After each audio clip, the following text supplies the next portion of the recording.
성부와 성자와 성령의 이름으로 말씀드립니다. 추석 연휴는 잘 보내셨는지요?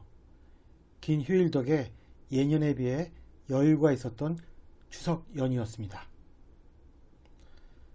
추석 연휴 때 집안의 가장이 하는 일 중에 하나가 운전인데 다행히 저희는 이동거리가 짧아 크게 고생하지 않았습니다. 게다가 코로나로 인해 친척들이 더 이상 한 곳에 모이지 않는 관습이 정착된 것도 여유 있는 추석 연휴의 이유가 된 것 같습니다. 그리고 이제는 연휴 기간을 이용하여 여행을 다닌 사람들도 많이 늘어났고, 또 고향이라고 내려가 보니 외국인 노동자들이 이미 고향을 다 차지하고 있더라는 새로운 추석 풍경에 관한 얘기도 들려왔습니다. 그러나 이처럼 변하는 환경 속에서도 영원히 변할 수 없는 것이 있다고 오늘 성서는 말하고 있습니다. 모든 변화의 근원이시지만 자신만은 변하시지 않는 존재로서의 하나님, 그리고 그 하나님께서 우리를 선택하시면 아무것도 그분으로부터 우리를 떼어놓을 수 없는 불변의 관계를 맺게 됩니다. 그리고 이러한 불변의 관계가 우리의 삶의 원천이자 모든 시련을 이겨내는 근거이며 영광이 된다고 오늘 독서와 복음은 말하고 있습니다. 우리가 이 불변의 선택에 응하는 것이 바로 신앙입니다. 하나님은 굳건히 우리를 선택했지만 결국 우리에게 필요한 것 역시 하나님께 대한 굳건한 믿음입니다. 과연 이 믿음은 무엇으로 완전하게 될 수 있을까요? 과할절을 배경으로 하는 오늘 요한복음은 크게 두 부분으로 나뉩니다. 앞부분은 과할절 예배를 드리러 온 그리스 사람들이 예수님을 만나게 해달라고 필리포에게 간청을 하는 장면입니다. 그러자 예수님은 그리스 사람들에게 사람의 아들은 큰 영광을 받으러 왔으며 그러기 위해서는 죽어야 하는데 그 죽음은 마치 밀알 한 알이 땅에 떨어져 죽어 많은 열매를 맺게 되는 것과도 같은 이치라고 말씀하십니다. 즉 영원히 살고자 한다면 자기 목숨을 버려 기꺼이 죽음을 맞이한 일이 먼저이나 반면에 자기 목숨을 보존하고자 하는 마음이 앞선다면 그것은 오히려 목숨을 잃게 되는 결과를 가져올 것이라고 말씀하십니다. 그리고 나를 따라서 나를 섬기는 사람은 앞으로 내가 있을 곳에 같이 있게 될 것이며 나를 섬기면 아버지 하나님께서도 그 사람을 높이실 거라고 말씀하십니다. 이미 예수님의 생존 시부터 예수님을 쫓았던 그리스 사람들은 진리가 무엇인지에 대해 깨달은 선각자들이었으며 또한 자신들의 스승을 직접 뵙고자 하는 강한 열망도 지니고 있었습니다. 이 깨달음은 자기들의 민족과 철학 그리고 종교는 제공할 수 없었던 다른 차원의 가르침이었기에 많은 장애물을 넘어 예수님을 찾아갔던 것입니다. 사도 바울은 오늘 이 독서인 로마서에서 그리스 사람들의 행동에 대해 다음과 같이 설명하고 있습니다. 누가 감히 우리를 그리스도의 사랑에서 떼어놓을 수 있겠습니까? 환난입니까? 역경입니까? 박해입니까? 굶주림입니까? 헐벗음입니까? 혹 위험이나 칼입니까? 그러나 예수님은 그리스 사람들에게 확신에 찬 말씀을 전한 뒤 정작 본인은 급속하게 불안과 번민에 빠져드십니다. 내가 지금 이렇게 마음을 걷잡을 수 없으니 무슨 말을 할까? 아버지, 이 시간을 면하게 하여 주소서 하고 기원할까? 아니다. 나는 바로 이 고난의 시간을 겪으러 온 것이다. 아버지의 영광을 드러내소서.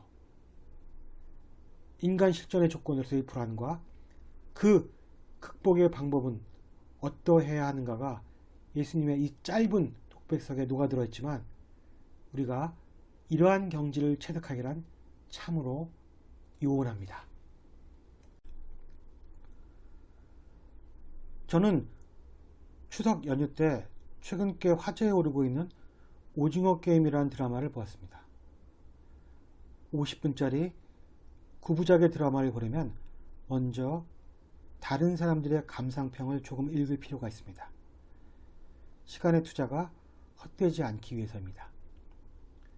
몇몇 사람들은 오징어 게임의 여러 모티브나 장면들이 다른 작품에서 이미 사용되어 표절에 가깝다는 이유로 추천하지 않았습니다. 반면 몇몇 사람들은 이 드라마가 꽤 괜찮다고 추천했습니다. 제가 보고 나니 두 평가가 다 일리가 있었습니다.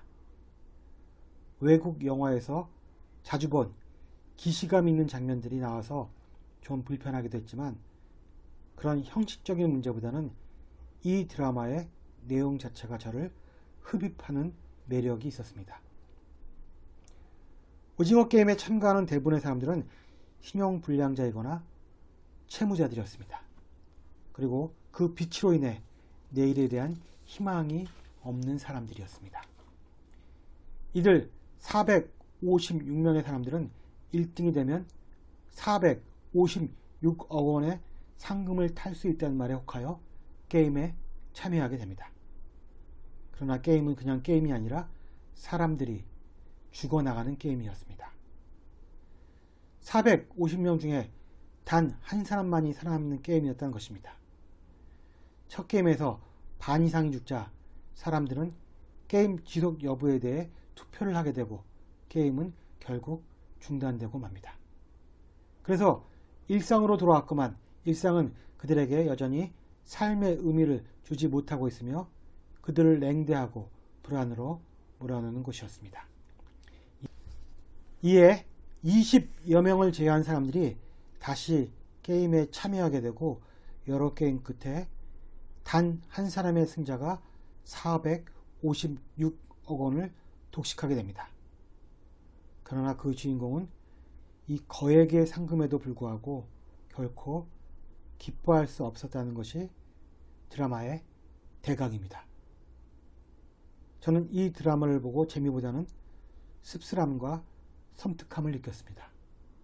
제가 씁쓸함을 느낀 이유는 이 드라마는 욕망에 의해서건 아니면 필요에 의해서건 채무의 늪에 빠진 사람들이 겪을 수밖에 없는 상황이나 심리를 잘 묘사했다는 점입니다. 제가 섬뜩했던 이유는 우리의 욕망이나 필요가 만드는 빛이 궁극적으로는 돈이 아귀처럼 우리의 정신에 달라붙어 어떻게 우리를 파괴하고 있는가를 이 드라마는 리얼하게 보여주고 있기 때문입니다. 저는 드라마를 보고 나서 제가 얼마의 빚을 지고 있는가에 대해 따져보았습니다. 제 자신 빚이 전혀 없는 삶의 방식을 택하면서 살고 있지만 혹시 나도 모르게 빚진 것은 없는가를 물어볼 만큼 식은땀이 났다는 것입니다. 오늘 이 독서인 로마서를 오징어 게임과 관련지어 변형시킨다면 다음과 같이 말할 수 있습니다. 나는 확신합니다. 죽음도 생명도 천사들도 권세의 천신들도 현재의 것도 미래의 것도 능력의 천신들도 높음도 깊음도 그 밖에 어떤 피조물도 한국은행을 통하여 발행되는 화폐로부터 우리를 떼어놓을 수 없습니다. 우리가 흔히 피는 물보다 진하다고 합니다. 그런데 이 피보다 진한 것이 돈이라고 합니다. 이 드라마는 우리에게 말합니다. 우리가 입으로는 아니라고 하지만 우리의 무의식은 어쩌면 목숨보다 돈을 더 소중하게 여기고 있는지 모른다. 오늘 예수께서 불안에 휩싸이셨을 때 이분을 진정시킨 것은 결국 내가 이미 내 영광을 드러냈고 앞으로도 드러내리라는 하나님의 음성이었습니다. 그래서 우리가 사도 바울이 말하는 그 어떤 것도 끊을 수 없는 우리 주 그리스도 예수를 통하여 나타날 하나님의 사랑과 연결되려면 우리 역시 하나님의 음성을 들어야 합니다. 우리가 만약 하나님의 음성을 들을 수 있다면 피가 물보다 진하고 돈이 피보다 진한 현실에서 돈보다 더 진한 하나님의 사랑을 확신할 수 있지 않을까요? 예수께서는 세례 받으실 때 변화산에서 그리고 오늘 극심한 불안 가운데 하나님의 음성을 3번 들으셨습니다.